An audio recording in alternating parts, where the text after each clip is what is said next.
पुढच्या बातमीकडे जाऊया। राजकीय द्वेषातून सरपंच कुटुंबाला संपवण्याचा भयंकर कट आखल्याचा धक्कादायक प्रकार समोर आलाय।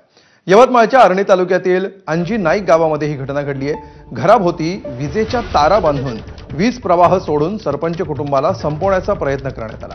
यामध्ये विजेचा धक्का लागून 37 वर्षांच्या सविता पवार यांचा मृत्यू झालाय, तर पती मनेश पवार हेही विजेचा धक्का लागून गंभीर जखमी आहेत। या प्रकरणी 6 संशयित आरोपींवर घाटंजी पोलिसांमध्ये गुन्हा दाखल करण्यात आलाय आणि दोघांना ताब्यात घेण्यात आलंय।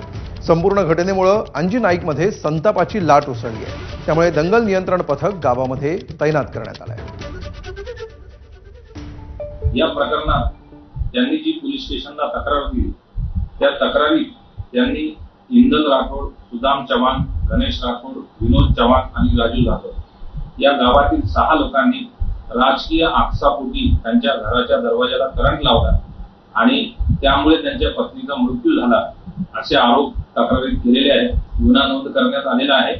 गुन्ह्याचा अधिक तपास सुरू आहे। सदर गुन्ह्यात आतापर्यंत 2 आरोपींना अटक करण्यात आलेली आहे। उर्वरित आरोपी फरार असून